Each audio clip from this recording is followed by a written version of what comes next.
mazuru Chineke mazuru Baginile Odigi Ebara Yagari Mole Chineke mazuru. Now listen. Amos 3 verse 3.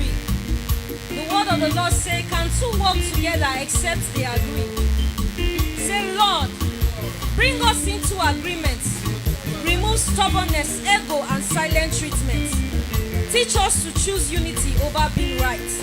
In the name of Jesus. Eze mazuru magiri Makrondigi bara ya mole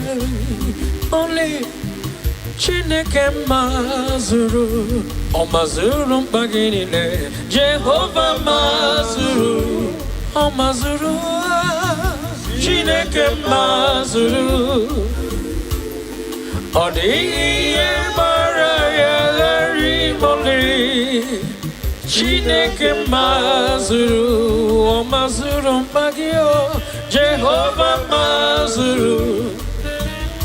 Oh, Chineke mazuru, baginine, adiye maraya gari mole. Chineke mazuru.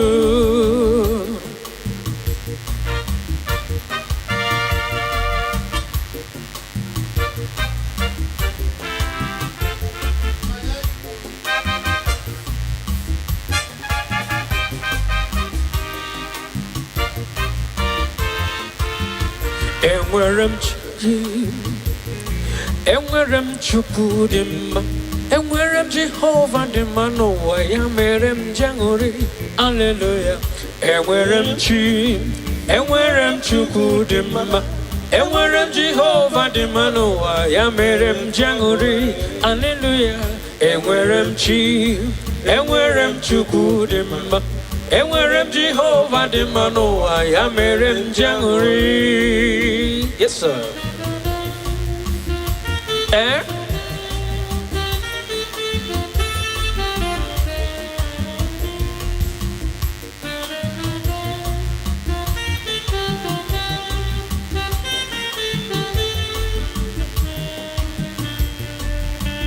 Enwerem Jesus n'ụtụtụ n'ehihie n'abalị mgbe niile.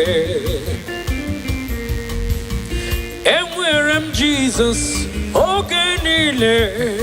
Enwerem Jehova dị mma n'ụwa ya mere m jangori. N'ime ya ka m gbabara wee kụọ pa.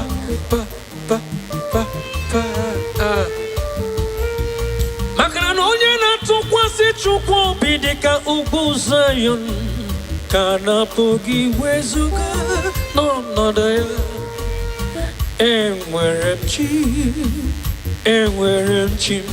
Enwerem Jehova dị mma n'ụwa ya mere m jangori, hallelujah.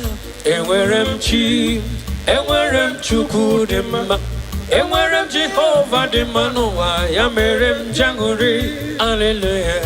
Enwerem Chukwu dị mma, enwerem Jehova dị mma n'ụwa ya mere m jangori. Yes sir. Isaiah 54 verse 17. No weapon that is formed against thee shall prosper, and every tongue that shall rise against thee in judgment thou shalt condemn. Father, every weapon formed against my marriage, emotional, spiritual, or physical, shall not prosper. Every negative word spoken against our union is cancelled in the name of Jesus.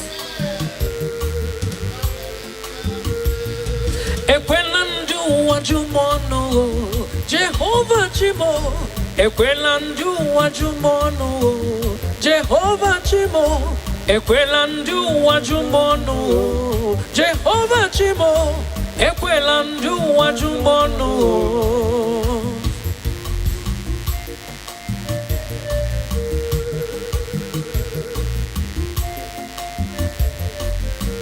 Jehovah Chime, Ekwelandu wajumono.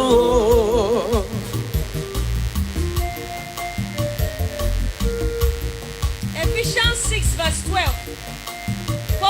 wrestle not against flesh and blood, but against principalities and powers, against spiritual wickedness. Say, Lord, help us not to fight each other. Open our eyes to see the real battle. Every unseen force causing confusion and conflict in our home be destroyed in the name of Jesus. Amen.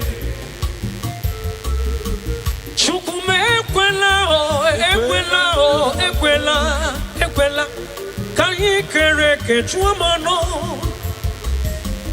ka ha ghara ịjụ m olebe ka chi m ọgụ nọ.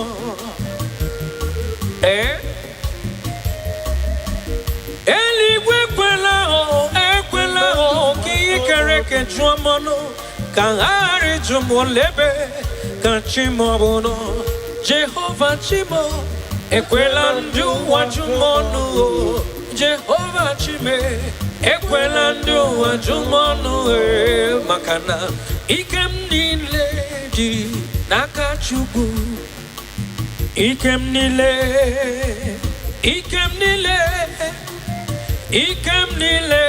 dị n'aka Chukwu. Ike m dị n'aka ya. Ike m niile dị n'aka Chukwu. Ike m niile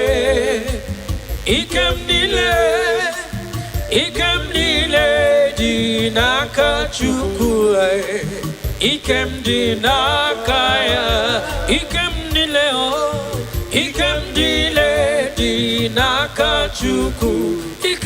Ike m niile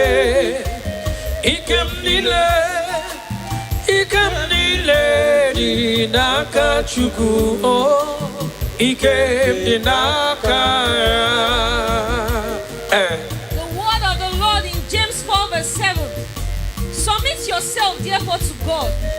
Resist the devil and he will flee from you. Say this prayer with me. Lord, we submit our marriage to you. Every force pushing us towards separation, we resist you now. Leave our home in the name of Jesus. Ike m niile nwere ezinụlọ m dịkwa n'ime ụka ya ume. Ike m dị n'aka ya.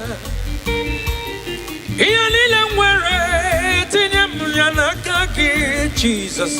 Ike m n'ụtụtụ, ike m n'abalị, ike m niile dịkwa n'aka Chukwu. Ike m dị n'aka ya.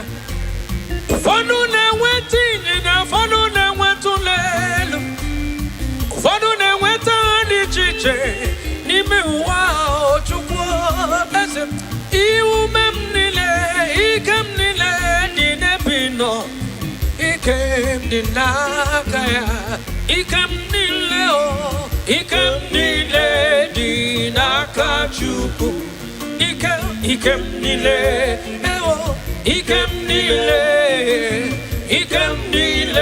dị n'aka Chukwu. Ike m niile dị n'aka Olisa. Ike m niile dị n'aka Chukwu. Ike m niile dị n'aka Chukwu na. Ike m dị n'aka m onwe m bụ ezi Chineke. Egwu ọbụla atụla gị nwa chi m.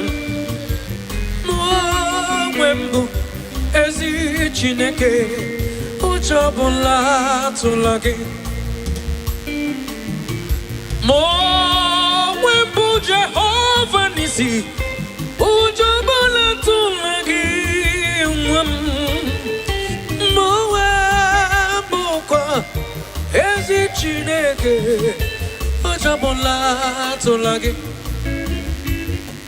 Aghaghị m igosi onwe m n'elu ụwa. Abụ m ọkụ na-ere nwa m. Aghaghị m igosi onwe m n'elu ụwa. Abụ m Jehova Nisi. Agaghị m igosi onwe m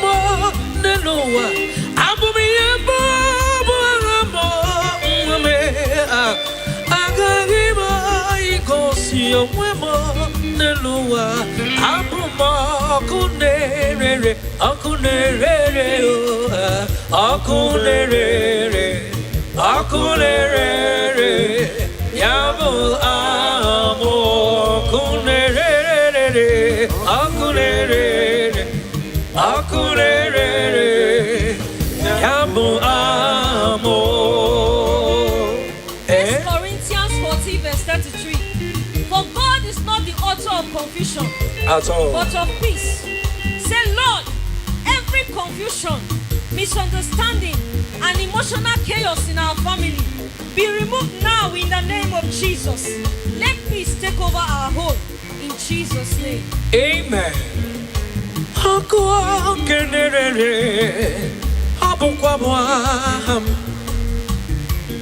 Abu Modomri Besaida, Abu Momudik Wani Simbe, Abu Yabuaham.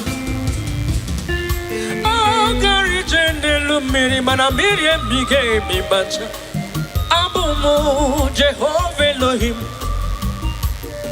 Nanima Meronisi, Onisi We Hozo, Abu Modomri Besaida.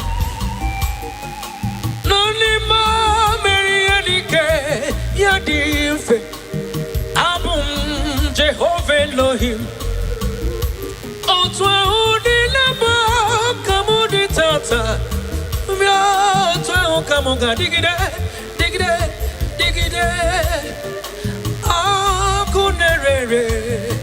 Akunerere Yabu Hamo Akunerere Akunerere Yabu amo Akunerere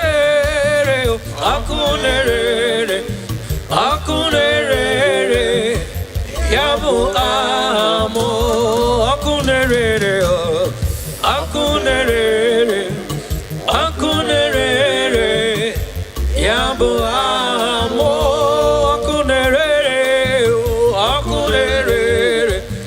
Akunerere Yabu amo And the word of the Lord in Mark 3 verse 25. And if a house be divided against itself, that house cannot stand. Father, we refuse division. Anything trying to separate us, be uprooted now. Our home will stand strong and united. In the name of Jesus. Amen.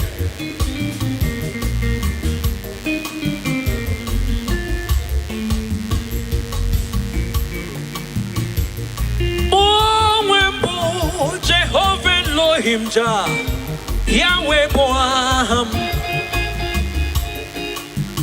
Moembo Jehovah Kenebina Titi Cherubim Kuwanine Wedere do Abumiyembo Boaham Magnodi Konye Ikam Akwa Kanera no Totune Nabali Apukwa amo Agai Bigosio Nelua Abumiyembo Akunerere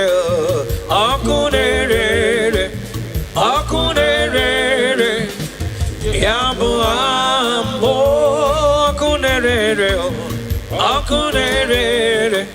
Akunerere Yabu amo Obim na nguryo Onobune bumu kamanya Chikeligwe Elota wamo Obim na nguryo Onobune bumu kamanya Jehovah Elohim Elota wamo Obim na nguryo Nongune bumu kamanya Chikeligwe Elota wamo Obemma Chukwe Elota wamo Olota wamo Obemma Merempe Kanteribe wango Kele polisa Chukwe Elota wamo Chimelotawa, Lotawa, Chimelotawa, Omerema, Chimunemema, Kamteribe Wogo, Kenebo Lisa, Chukwelotawa. Joel chapter 2 verse 25. I will restore to you the years that the locusts had eaten. Say, Heavenly Father, I stand in the authority of your word. Every force, sin or unseen, trying to break my family apart, is destroyed in the name of Jesus. Amen. Every spirit of division, anger, misunderstanding, and separation, leave my home now in the name of Jesus. Amen.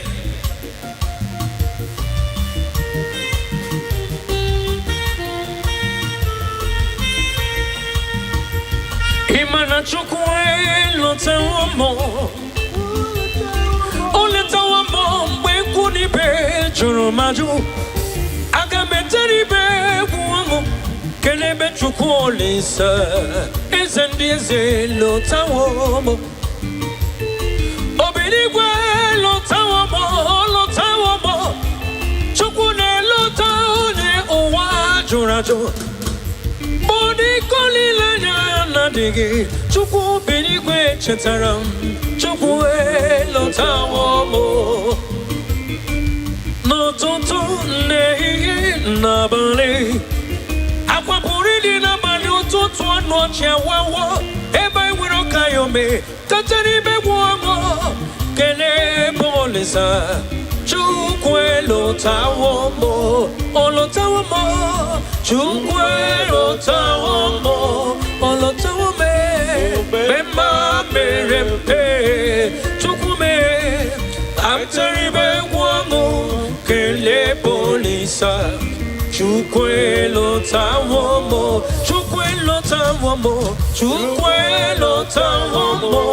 omema kepo mema varananya taribe guamo kele polisa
Chukwelo tamomo. Yes, sir. Exodus 14 verse 14. The Lord shall fight for you, and ye shall hold your peace. Say, Father, fight for my marriage. Where I am weak, be strong. Every battle I cannot see, fight it for my family. We will not be defeated in the name of Jesus.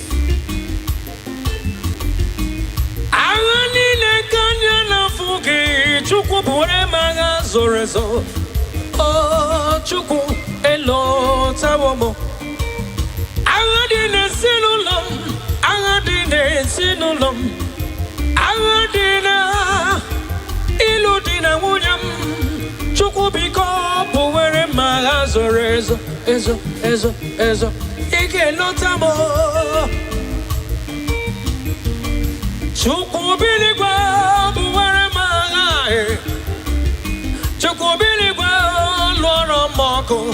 Fight my battle in the morning, in the day, in the night. So come on,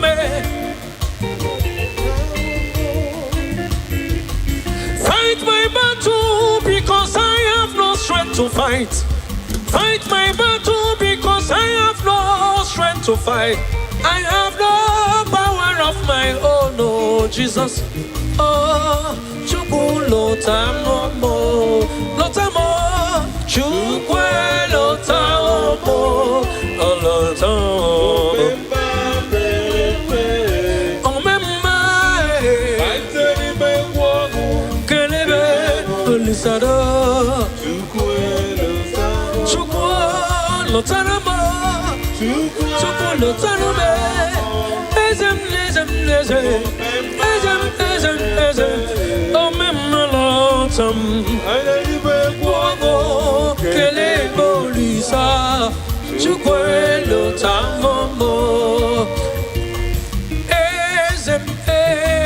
Ezem nadendo. Ezem nadendo. Ezem nadendo. Ezem nadendo. Oh, onye wanyi ezite wonde mozia habia putem onodum nemetu ya nobi. Ezem nadendo. Ezem nadim notutu. Ezem nadendo. The word of the Lord in Matthew 15 verse 13. Every plant which my heavenly Father had not planted shall be uprooted. Say, Lord, uproot everything in my marriage that you did not plant. Every seed of conflict, anger, or division be removed completely in the name of Jesus.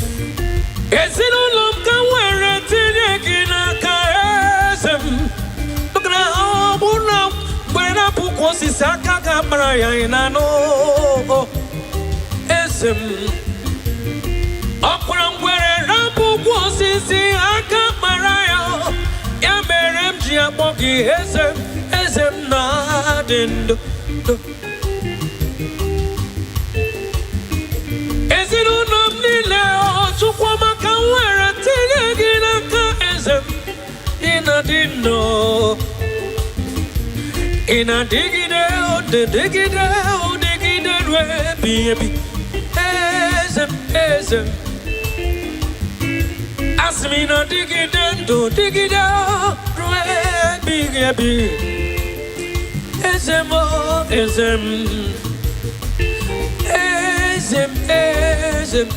nadendo. Ezem nadendo. Onye nwanyị ezite ndị mozi ya habia putem ọnọdụ na-emetụ ya n'obi.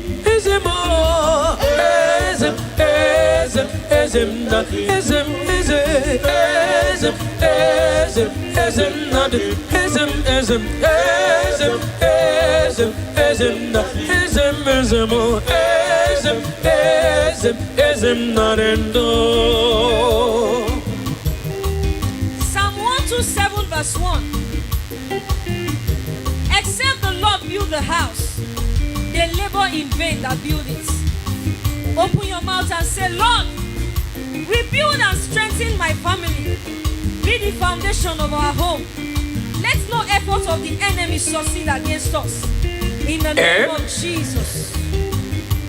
Pagenti. Obruna chukwe wugulo nefu konye cheneche.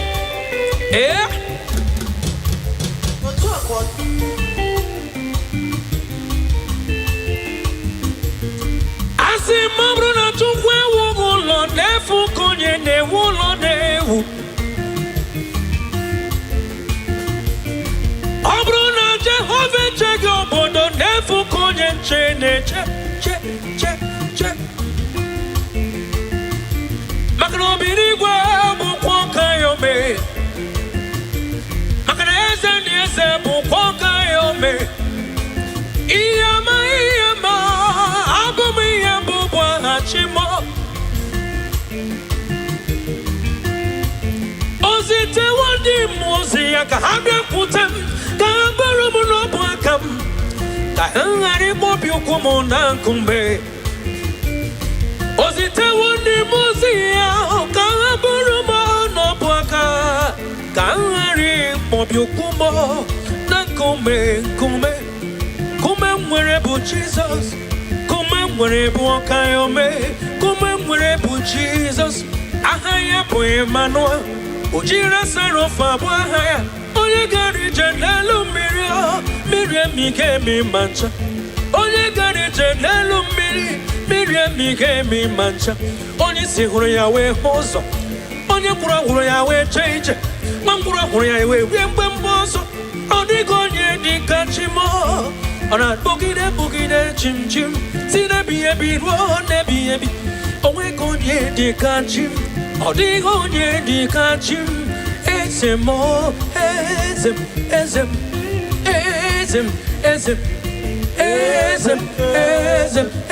na dindu ezem na dindu ezem na dindu onye nwanyị ezitewo ndị mozi ya ha bịakwute m ọnọdụ m na-emetụ ya n'obi ezem na dindu. Isaiah 10 verse 27. And the yoke shall be destroyed because of the anointing. Say, Lord, every yoke of conflict, oppression, and emotional burden in my marriage be broken now in the name of Jesus. Amen. We walk in freedom and peace in the name of Jesus Christ.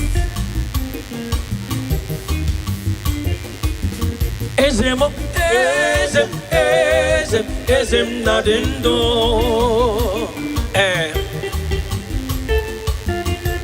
Odigo nyoso kemwere odigo nyoso even odigo nyoso nelu wanara odigo nyoso nali Jesus niru nali Jesus na kwanazo nali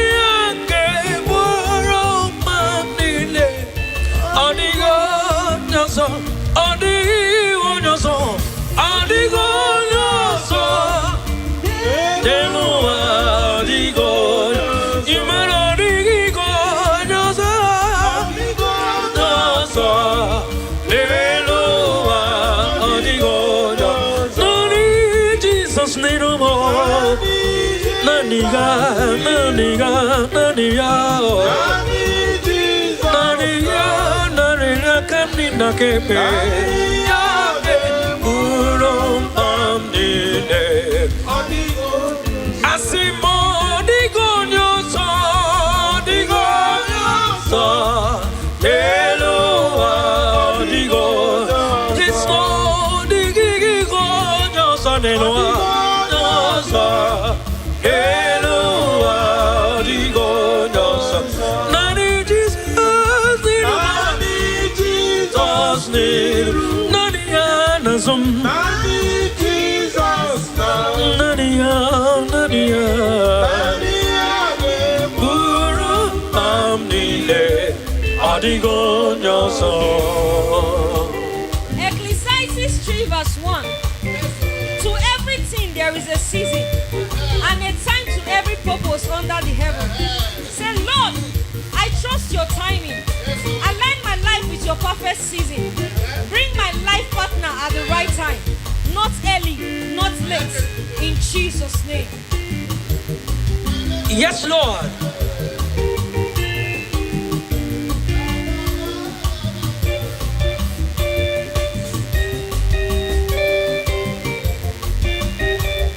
Asimo digonyoso, adigonyoso, Eloa digonyoso, digonyoso, Eloa digonyoso. Nari Jesus nirum nasumo. When you look in the ge worom pandine odigo nyoso.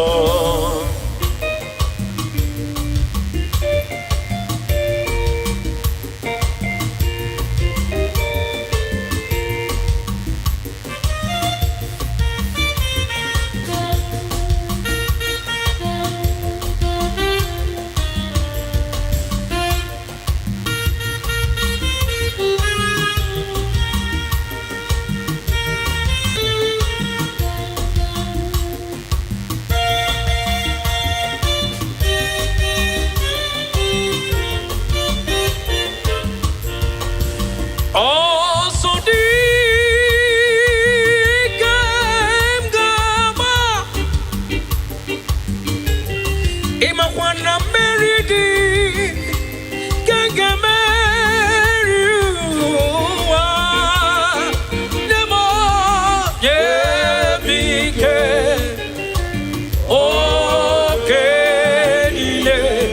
okenile damarida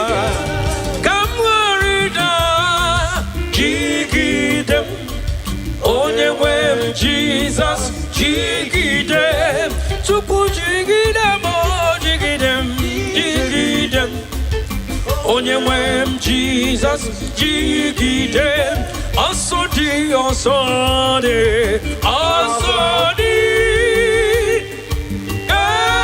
Kama, meridi,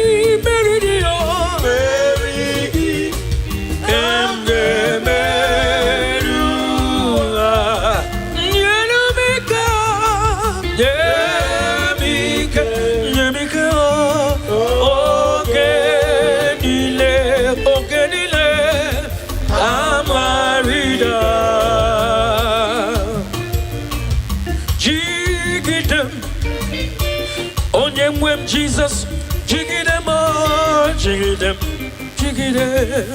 oh, jigidem. Ebe maloko wagari pumo, Jesus, jigidem, oh, so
mazuru Chineke mazuru Baginile Odingi Baraya Rimole Chineke mazuru.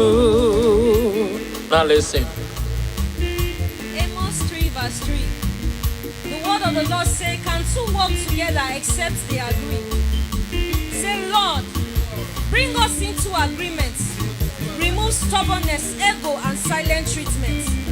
Teach us to choose unity over being right. In the name of Jesus. Eze mazuru magiri Makrodi ye baraya mole Chineke mazuru O mazuru magiri le Jehovah mazuru O mazuru Chineke mazuru Odi ye baraya rimole Chineke mazuru, o mazuru magio, Jehovah mazuru. Oh, Chineke mazuru, baginine, odiye maraya rimole, Chineke mazuru.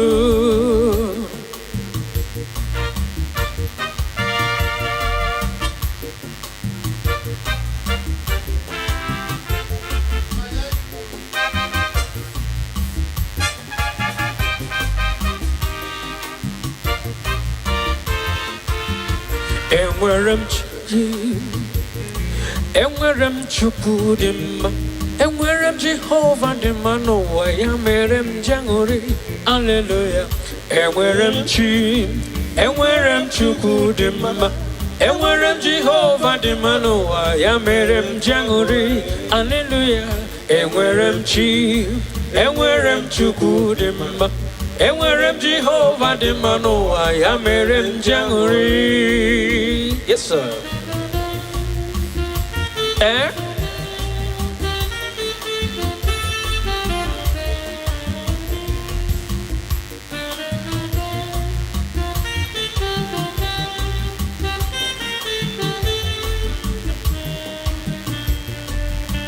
Enwerem Jesus n'ụtụtụ n'ehihie n'abalị mgbe niile enwerem Jesus oge niile enwerem Jehova dị mma n'ụwa ya mere m ji aṅụrị n'ime ya ka m gbabara wee kụọ pa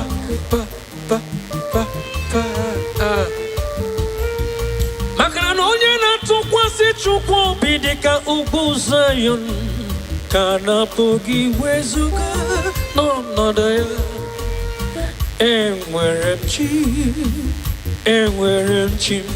enwerem Jehova dị mma n'ụwa ya mere m ji aṅụrị hallelujah enwerem Chukwu dị mma enwerem Jehova dị mma n'ụwa ya mere m ji aṅụrị hallelujah enwerem Chukwu dị mma enwerem Jehova dị mma n'ụwa ya mere m ji aṅụrị. Yes sir. Isaiah 54 verse 17. No weapon that is formed against thee shall prosper, and every tongue that shall rise against thee in judgment thou shalt condemn. Father, every weapon formed against my marriage, emotional, spiritual, or physical, shall not prosper. Every negative word spoken against our union is cancelled in the name of Jesus.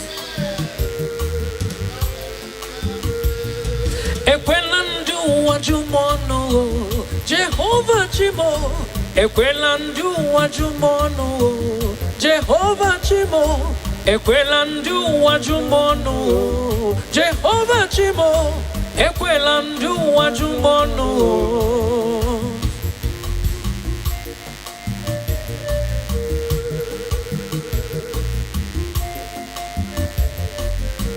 Jehovah Chime, Ekwelandu wajumono.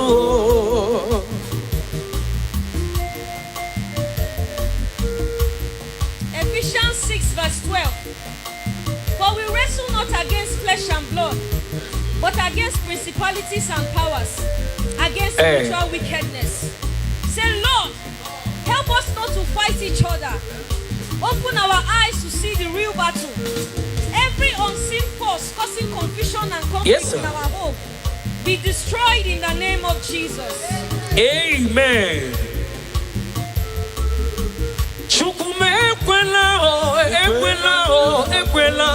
Ekwela kanyi kereke chuamano kaharijum olebe kachimogono ekwela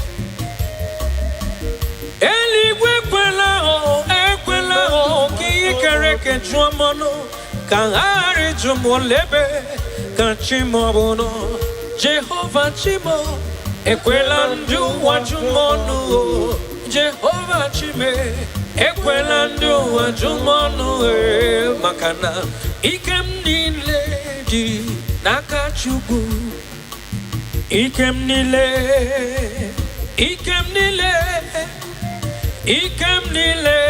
di nakachugu ikem di nakaya ikem nile di nakachuku ikem nile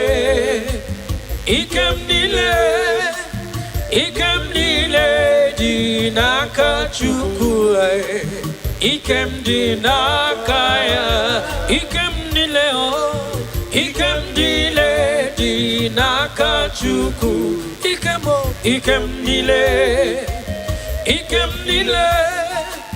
ikem nile di nakachuku ikem di nakaya.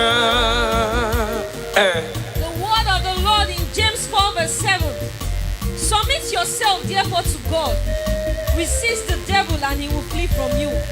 Say this prayer with me. Lord, we submit our marriage to you. Every force pushing us towards separation, we resist you now. Leave our home in the name of Jesus. Ikem nile mwere ezinulom dikwa ni mokayome ikem di nakaya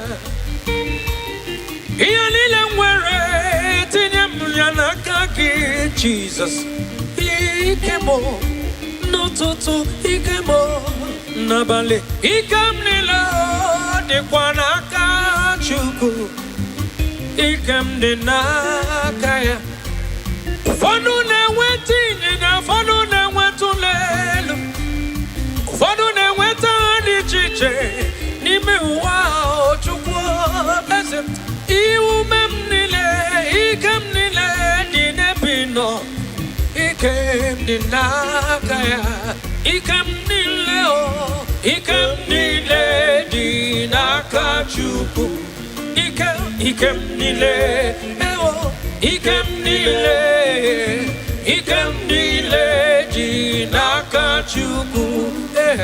ikem di nakolisa ikem di nakachuku ikem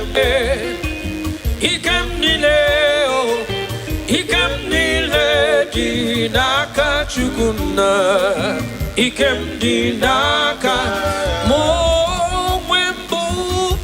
Chineke ekwapụla tụlagị nwachin n'onwembụ ezi Chineke ụjọbụla tụlagị n'onwembụ Jehova nisi ụjọbụla tụlagị nwam n'onwembụkwa ezi Chineke ọjọbụla tụlagị aghaghị m igosi onwe m n'elu ụwa abụmọkụ na-erere nwa m aghaghị m igosi onwe m n'elu ụwa abụ m Jehova n'isi aghaghị m igosi onwe m Neloa, Abumiyambo, me, Agariba, Igosio, Wemo, Neloa, Abuma, Akunere, Akunere, Akunere, Akunere, Yabo, Amo, Akunere, Akunere, Akunere, Yabo, Amo. Corinthians 14 verse 33. For God is not the author of confusion, At all. but of peace.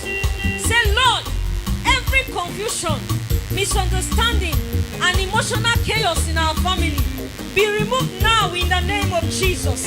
Let peace take over our home in Jesus' name. Amen.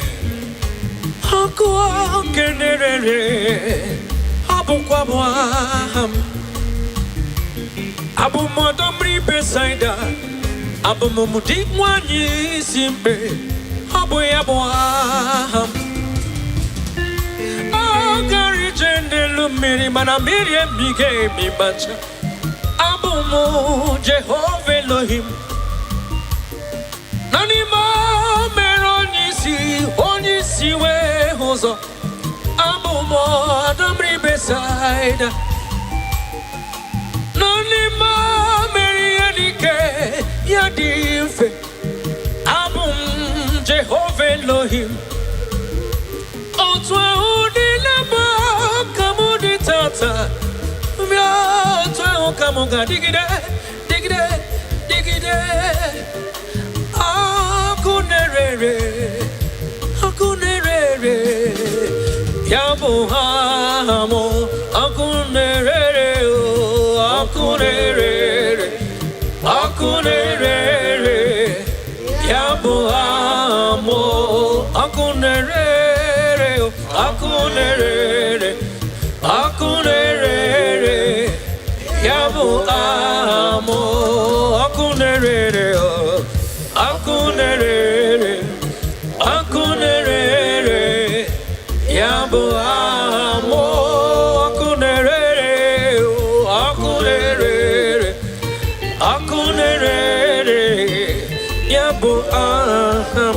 And the word of the Lord in Mark 3 verse 25. And if a house be divided against itself, that house cannot stand. Father, we refuse division. Anything trying to separate us, be uprooted now. Our home will stand strong and united. In the name of Jesus. Amen.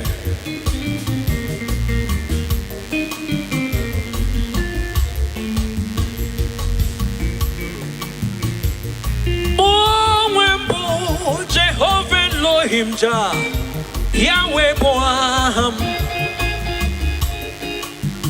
Moembo, Jehovah Kenebina Titi Cherubim, Kuanine Wedere do. Abumiyembo Boaham, Magnodi Konye, Ikam. Akwa Kanere no Tutuneye. Nabali Apukwa Amo Agai Bigosio Neloa Abumiyembo Akunere Akunere Akunere Yabu Ambo Akunere Akunere Akunere Yabu Amo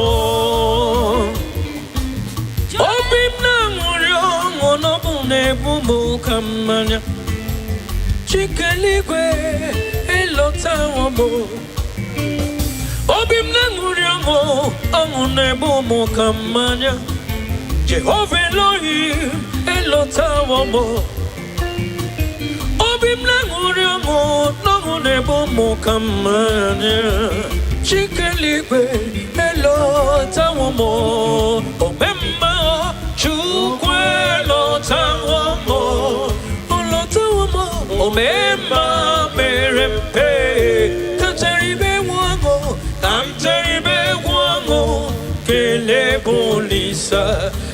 Chukwe lotawo mo, chime lotawo, lotawo, chime lotawo mo. Omerema, chimone mema, kamteribe wango, kelebo lisa, chukwe lotawo mo. Joel chapter 2 verse 25. I will restore to you the years that the locusts had eaten. Say, Heavenly Father, I stand in the authority of your word. Every force, sin or unseen, trying to break my family apart, is destroyed in the name of Jesus. Amen. Every spirit of division, anger, misunderstanding, and separation, leave my home now in the name of Jesus. Amen.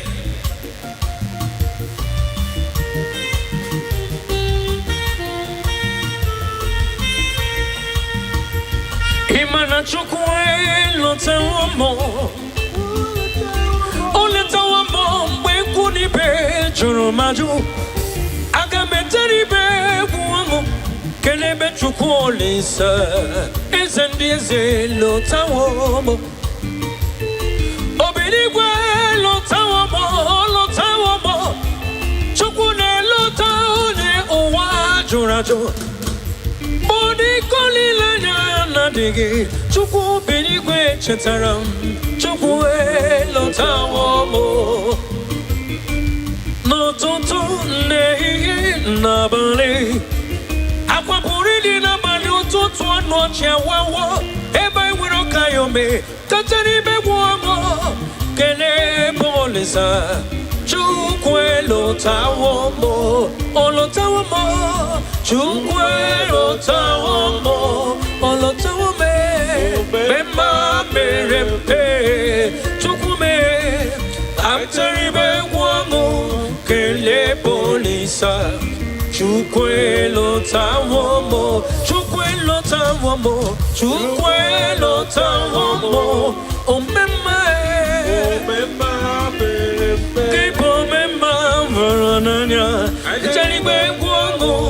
Kele polisa, chukwe lotawo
Yes, sir. Exodus 14 verse 14.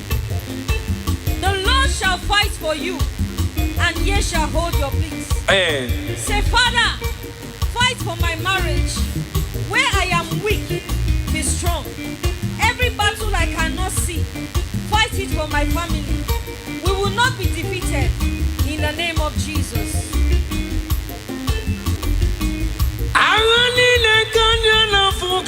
Chukwu bore maga zorezo, oh Chukwu elotawo mo.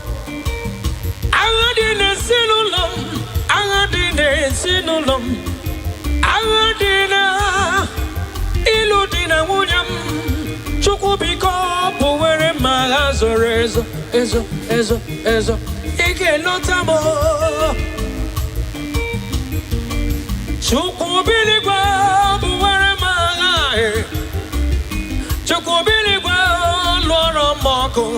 Fight my battle in the morning, in the day, in the night. So come on, man. battle because I have no strength to fight. Fight my battle because I have no strength to fight. I have no power of my own, oh Jesus. Oh, Chukwu lotamo, lotamo, Chukwu lotamo, lotamo.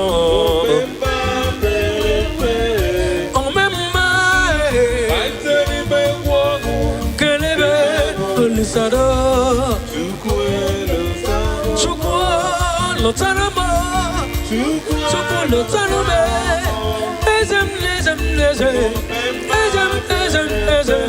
Oh mema lotam, wogo kele bolisa, Chukwu lotamo, ezem nadendo. Ezem nadendo. Ezem nadendo. Ezem nadendo. Oh, onye wanyi ezite wonde mozia habia butem onodum nemetu ya nobi. Ezem nadendo. Ezem nadim notutu. Ezem nadendo. The word of the Lord in Matthew 15 verse 13. Every plant which my heavenly Father had not planted shall be uprooted. Say, Lord, uproot everything in my marriage that you did not plant. Every seed of conflict, anger, or division be removed completely in the name of Jesus.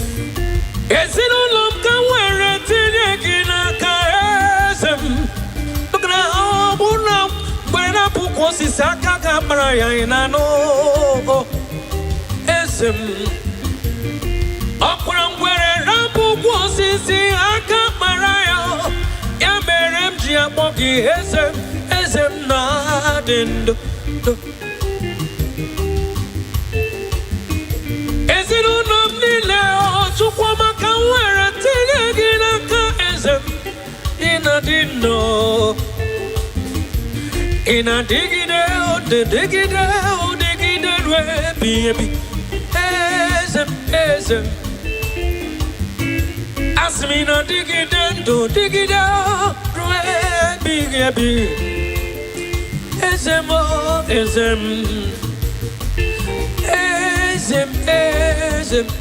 nadendo. Ezem nadendo. Onye wanyi ezite wondi mozia habia putem onodum nemetu ya nobi.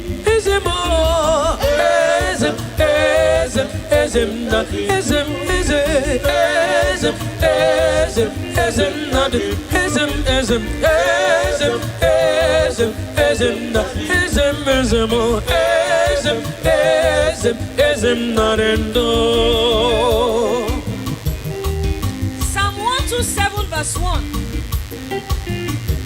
Except the Lord build the house, they labor in vain that build it. Open your mouth and say, Lord, rebuild and strengthen my family. Be the foundation of our home. Let no effort of the enemy succeed against us. In the name of Jesus. Pagenti. Abruna chukwe wugulo nefu konye cheneche.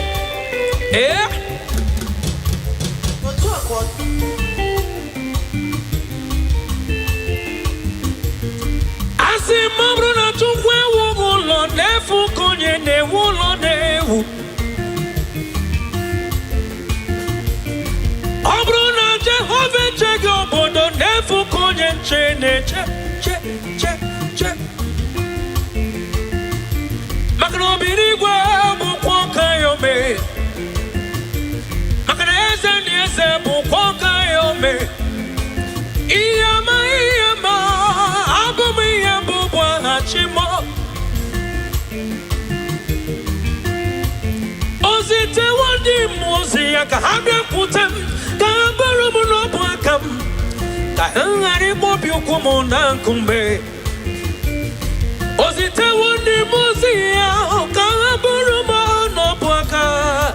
Kahangari mobi ukumo na kumbe kumbe. Kumbe mwere bu Jesus. Kumbe mwere bu okayome. Kumbe mwere bu Jesus. Ahaya bu Emmanuel. Ujira sarofa bu ahaya. Onye gari jenelu mirio. Miriam Migemi Mancha. Onye gari jenelu miri. Miriam Migemi Mancha. Onye si huru ya we hozo. Onye kura huru ya we change. Mangura huru ya we wembe mbozo. Odigonye dikachimo. Ona bugide chim chim. Sina biyebi ro nebiyebi. Onwe gonye dikachim. Odigonye dikachim. Ezemo, ezem, ezem, ezem, ezem, ezem, ezem, ezem nadindo, ezemo, ezem, ezem, ezem nadindo, ezem, ezem, ezem, ezem nadindo. Onye wani, ezite wondi mozia, hambia kutem, onodum, nemetu ya nobi, ezemo, ezem nadendo. Isaiah 10 verse 27. And the yoke shall be destroyed because of the anointing. Say, Lord, every yoke of conflict, oppression, and emotional burden in my marriage be broken now in the name of Jesus. Amen. We walk in freedom and peace in the name of Jesus Christ. Ezemo, ezem nadindo.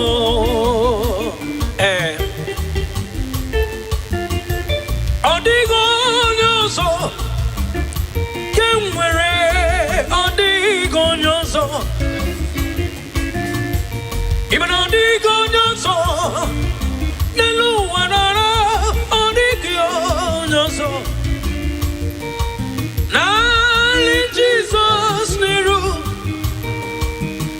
nali Jesus na kwanazo, nali ake boro manile, odigo nyoso, odigo nyoso, odigo nyoso, telu odigo, imano odigo nyoso, nyoso.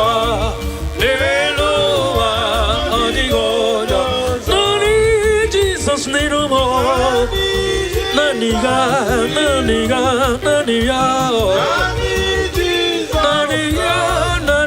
kamnina kepe, yabe, urom amnine. Asimo, digo nyoso, eloa, digo, disno, digigo nyoso, neloa, nyoso.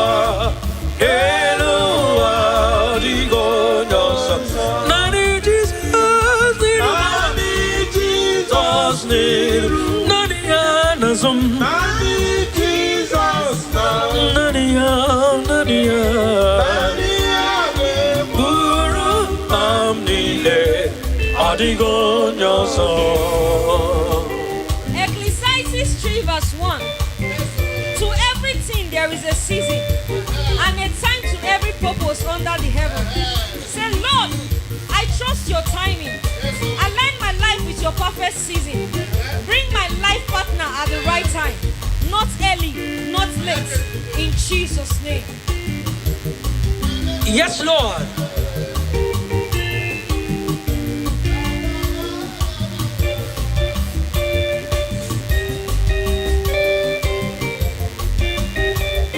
Asimo digo nyoso, adigo nyoso, deloa, adigo nyoso, adigo nyoso, adigo nyoso, deloa, adigo nyoso. Nari Jesus nirum nasumo. Jesus, When he look in the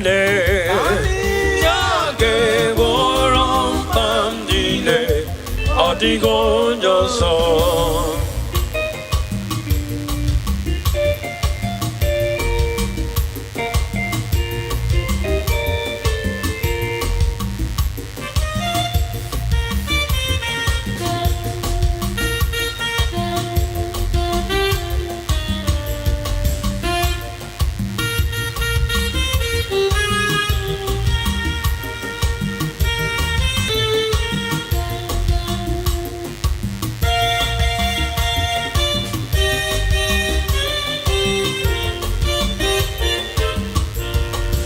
Also digam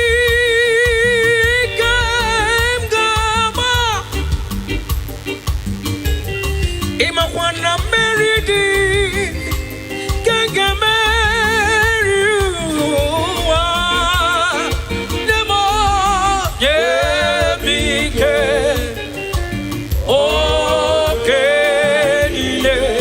okenile damarida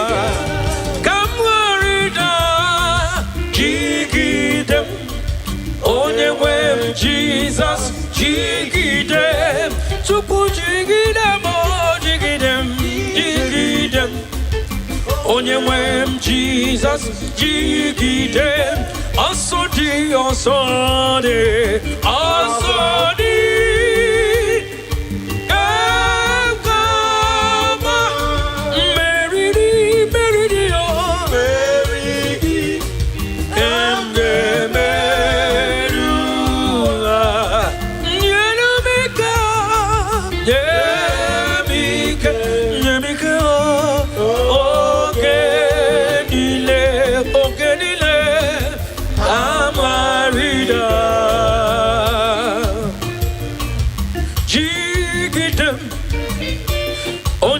Jesus, jigidem, oh, jigidem, jigidem, oh, jigidem. Ebe mano ko wangari pumo, Jesus, jigidem, oh, so di.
mazuru Chineke mazuru Baginile Odigi Baraya Rimole Chineke mazuru.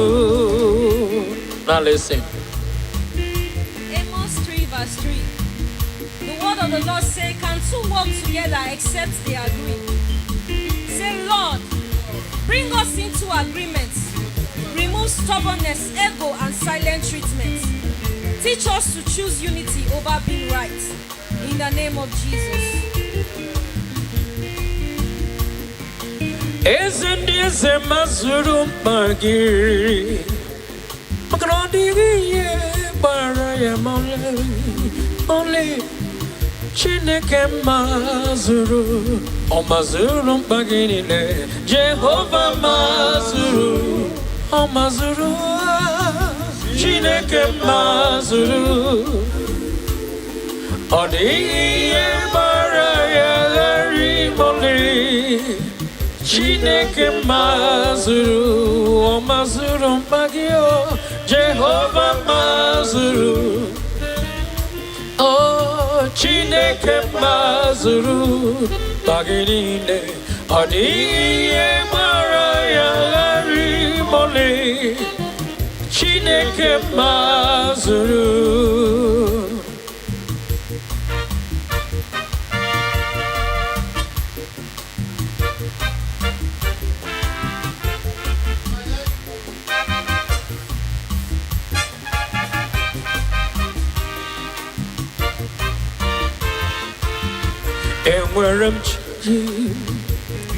Enwerem Chukwu dị mma enwerem Jehova dị mma n'ụwa ya mere m jangori hallelujah enwerem Chukwu dị mma enwerem Jehova dị mma n'ụwa ya mere m jangori hallelujah enwerem Chukwu dị mma enwerem Jehova dị mma n'ụwa ya mere m jangori. Yes sir.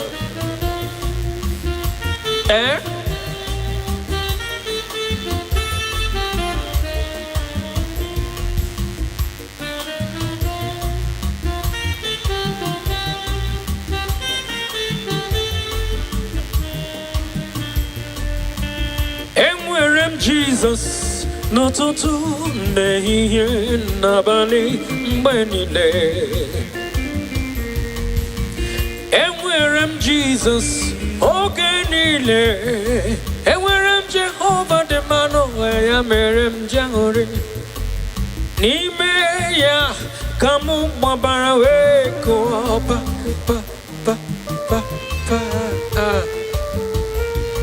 maka na onye na-atụkwasị Chukwu obi dị ka ugwu Zion ka na-apụghị wezuga n'ọnọdụ ya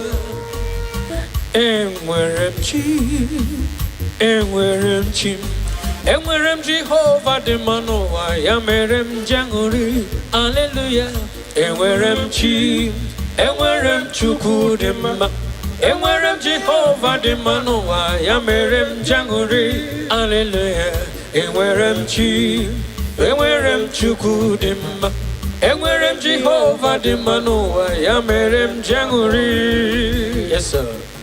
Isaiah 54 verse 17. No weapon that is formed against thee shall prosper, and every tongue that shall rise against thee in judgment thou shalt condemn. Father, every weapon formed against my marriage, emotional, spiritual, or physical, shall not prosper. Every negative word spoken against our union is cancelled in the name of Jesus.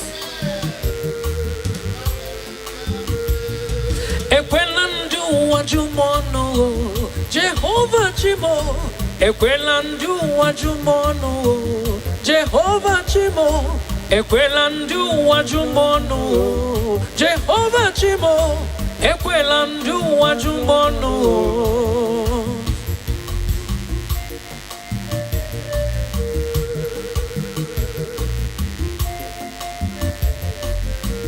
Jehovah Chime, Ekwelandu wajumono.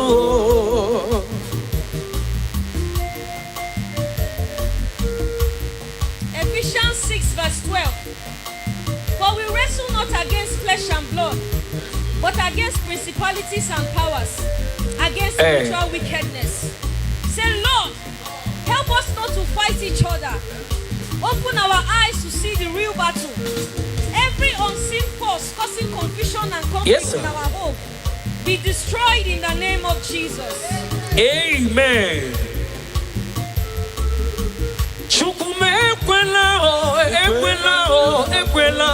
Ekwela kanyi kereke chuamano kaharijum olebe kachimogono ekwela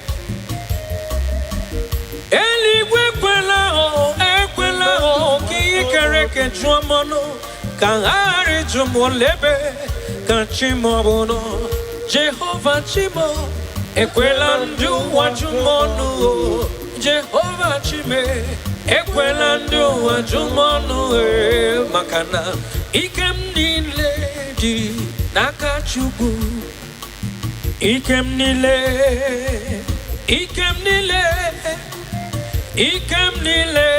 di nakachugu ikem di nakaya ikem nile di nakachuku ikem nile di nakachuku ikem di nakaya ikem nile di nakachuku ikem nile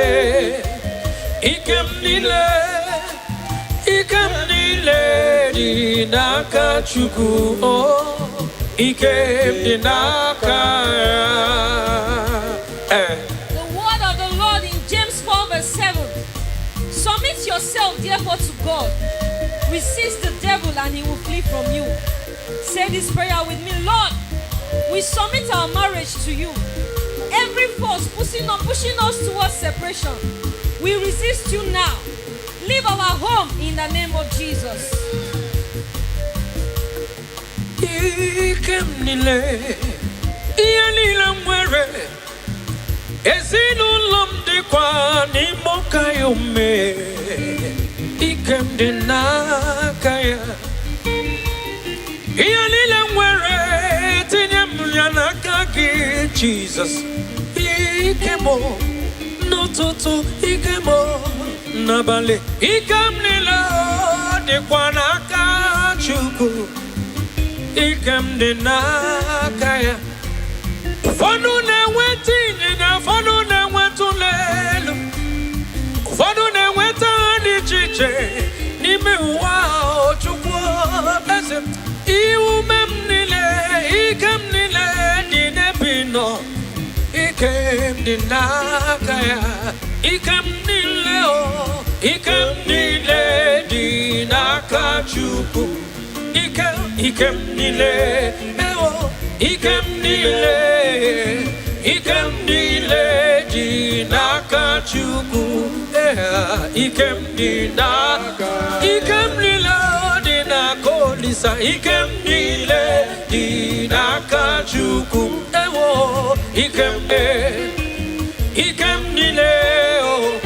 ikem nile di nakachuku na ikem di naka Chineke ekwapụla tụlagị nwachin mwembu ezi Chineke ụjọbụla tụlagị mwembu Jehova nisi ụjọbụla tụlagị mwembu kwa ezi Chineke ọjọbụla tụlagị aghaghị biko si onwe m n'elu ụwa abụmọkụ na-erere nwa m aghaghị biko si onwe m n'elu ụwa abụ m Jehova n'isi aghaghị m igosi onwe m Nelua, Abumiyambo, me, Agariba, Igosio, Wemo, Nelua, Abuma, Kunere, Akunere, Akunere, Yabu amo, Kunere, Akunere, Yabu amo. Corinthians 14 verse 33. For God is not the author of confusion, At all. but of peace. Say, Lord, every confusion, misunderstanding, and emotional chaos in our family be removed now in the name of Jesus. Let peace take over our home in Jesus' name. Amen. Hakua kenere, abukwa mwaham, abu modomri besaida, abu mumudi mwanyi simpe, abu yabuaham. Agari jende lumiri manamiri mbige mibacha, abu mu Jehovah Elohim. Nani ma Onisi we hozo abu mo adamri beside Nani ma merianike yadimfe abum Jehovah Elohim Otwa udilaba kamudi tata Mya otwa kamuga digide Akunere, Yabu amo, Akunere,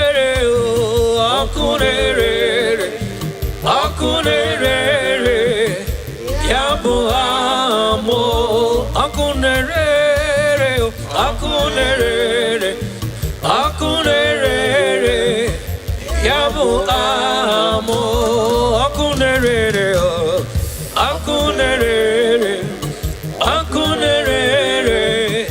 Yabu amo,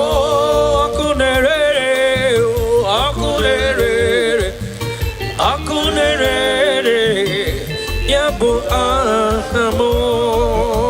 And the word of the Lord in Mark 3 verse 25. And if a house be divided against itself, that house cannot stand. Father, we refuse division. Anything trying to separate us, be uprooted now. Our home will stand strong and united.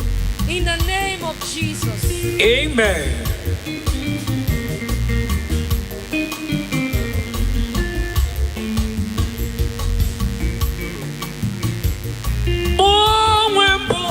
Jehovah Elohim Jah, Yahweh Boaham.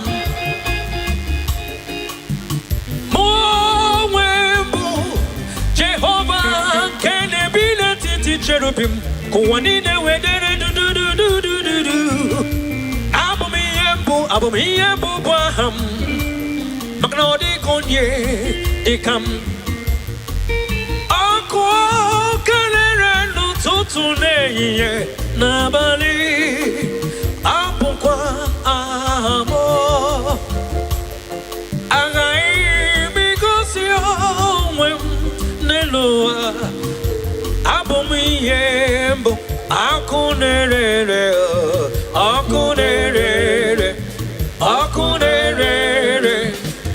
Yabu amo, Akunere, Yabu amo.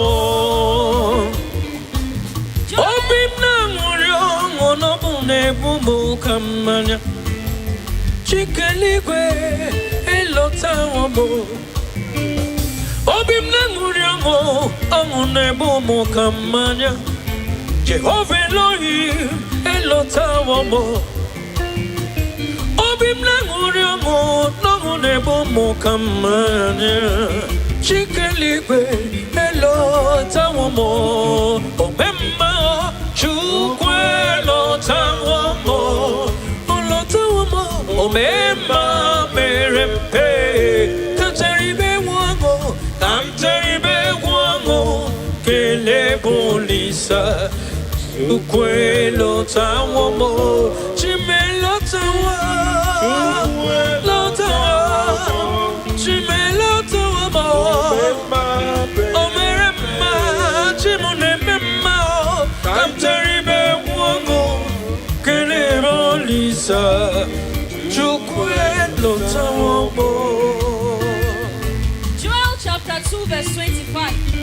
I will restore to you the years that the locusts had eaten. Say, Heavenly Father, I stand in the authority of your word. Every force, sin or unseen, trying to break my family apart is destroyed in the name of Jesus. Amen. Every spirit of division, anger, misunderstanding and separation, leave my home now in the name of Jesus. Amen.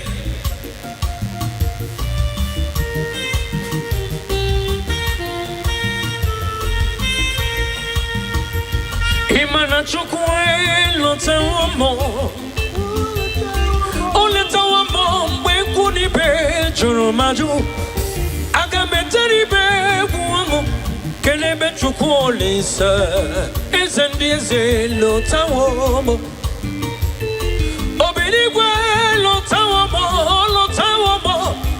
Chukune lotawone Owa jorajo Bodi kolila na digi Chukwu binigwe chetaram Chukwu elotawomo N'ụtụtụ n'ehihie n'abalị Akwapụrịdị n'abalị ụtụtụ ọnọchi awawo Ebe iwere ọka yome Tatari ibe gwụọmọ Kele bolisa Chukwu elotawomo Olotawomo Chukwu elotawomo Olotawome Bema merempe Chukwu me Aptaribe guamu Kele bolisa Chukwu elotawomo Chukwu elotawomo Chukwu elotawomo Omema Kipo mema Varananya Jaribe guamu Kele bolisa Chukwu elotawomo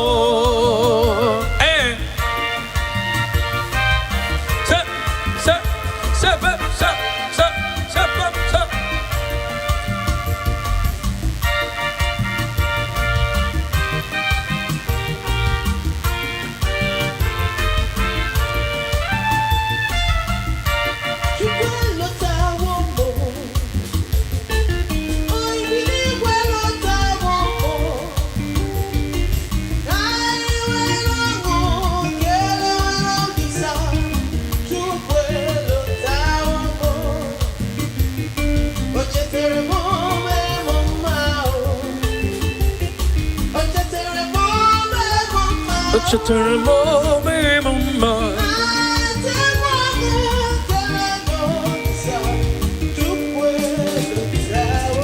Obenigwe lotawomo Chukwu elotawomo Omema Bema merempe Omema Cheteribe guango Kele bolisa Chukwu elotawomo. Yes, sir. Exodus 14 verse 14. The Lord shall fight for you, and ye shall hold your peace. Say, Father, fight for my marriage. Where I am weak, be strong. Every battle I cannot see, fight it for my family. We will not be defeated in the name of Jesus.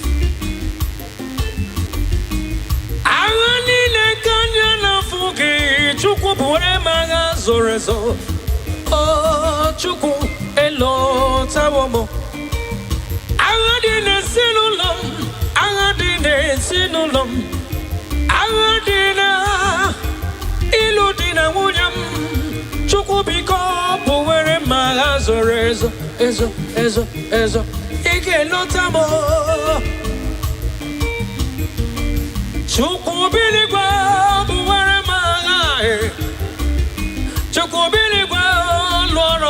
Fight my battle in the morning in the day, in the night. So come on, man.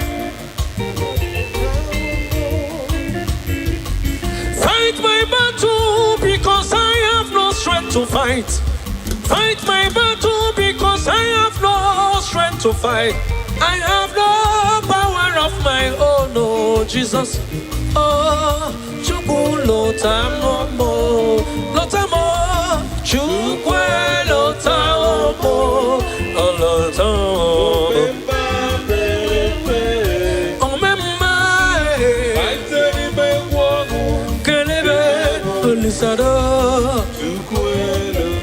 Chukwu lotarama, Chukwu lotarama, ezem, omemma lotam, wogo kele bolisa, Chukwu lotamamo, ezem nadendo, ezem nadendo, ezem nadendo, ezem nadendo. Oh, onye nwanyi ezite wondi mozia, habia putem onodum, nemetu ya nobi. Ezem nadendo, ezemo, ezem nadim, no tutu, ezem nadendo.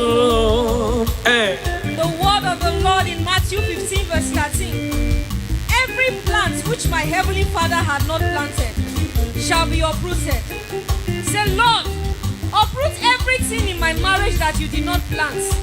Every seed of conflict, anger, or division be removed completely in the name of Jesus.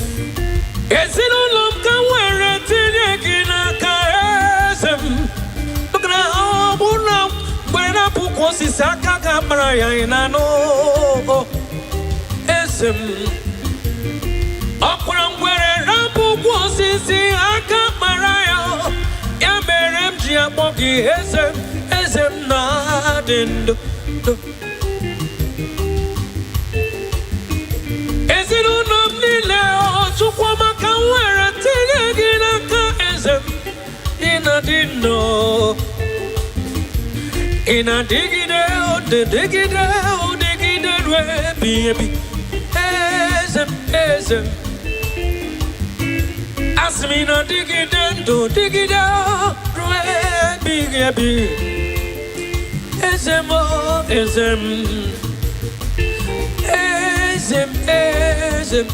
nadendo, ezem nadendo, ezemo, onye nwanyị ezite wondi mozia, kabia putem onodum, nemetu ya nobi. Ezemo,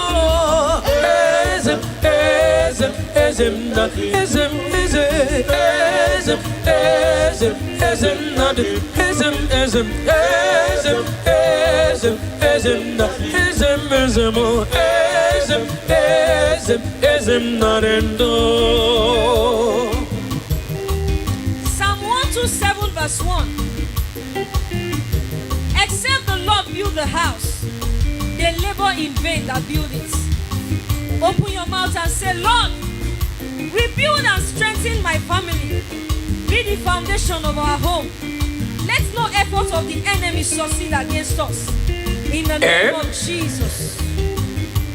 Pagenti. Abruna chukwe wugulo nefuko yencheneche.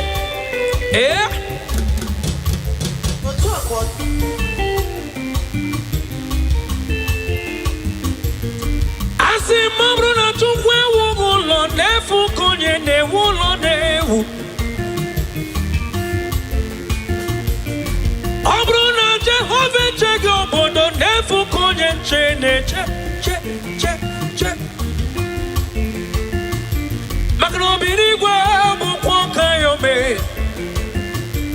Makano eze bukwoka yome. Iyama abumu iyambu bwa hachimo.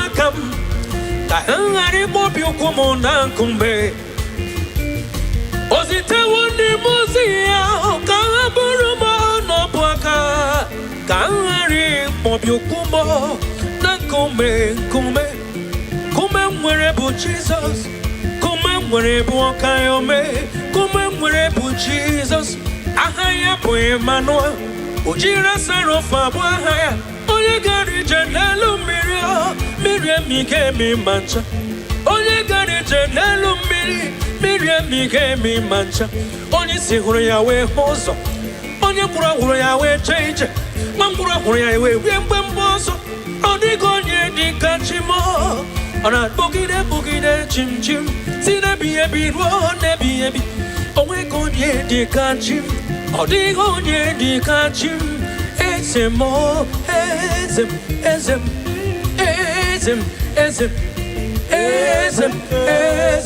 Ezem nadindo Ezemo Ezem nadindo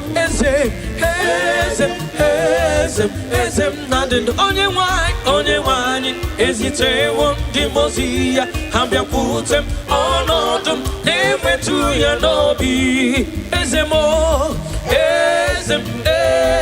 Ezem nadindo Isaiah 10 verse 27. And the yoke shall be destroyed because of the anointing. Say, Lord, every yoke of conflict, oppression, and emotional burden in my marriage be broken now in the name of Jesus. Amen. We walk in freedom and peace in the name of Jesus Christ.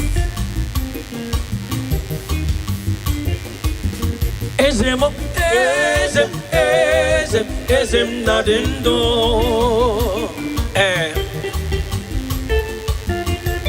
Odigo nyoso Kemwere Odigo nyoso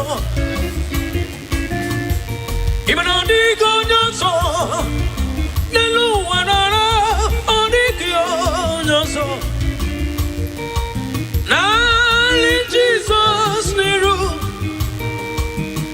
Nali Jesus na kwamnazo Nali ake boro mamile Odigo nyoso Odigo nyoso Odigo nyoso Denu odigo Imano odigo nyoso Odigo nyoso Denu odigo nyoso Nani Jesus niru mo Naniga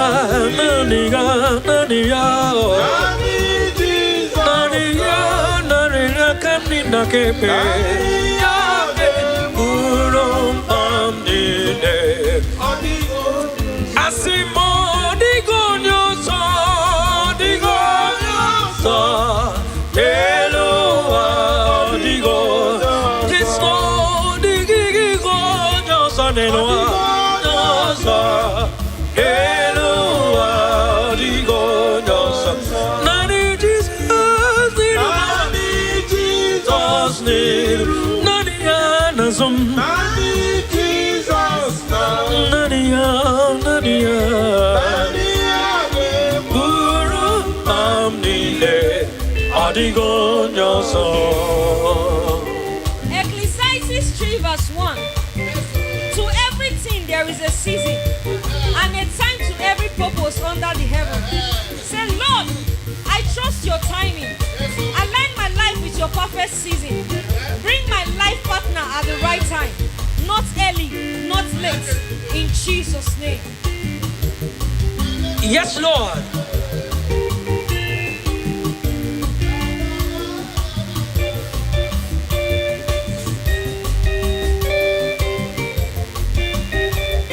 Asimo digonyoso Lord Adigonyoso Eloa digonyoso Adigonyoso Eloa digonyoso Nari Jesus nirum nasumo Mbedi loge nile Yage woro 이곤져서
Jesus, jigidem, tupu jigidem, oh jigidem, jigidem.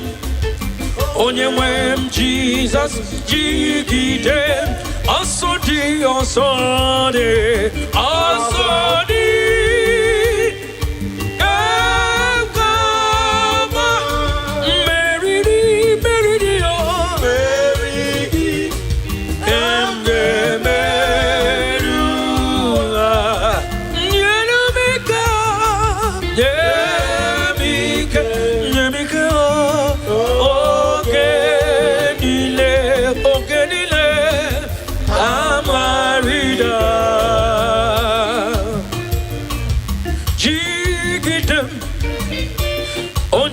Jesus, jigidem, oh jigidem, jigidem, oh jigidem.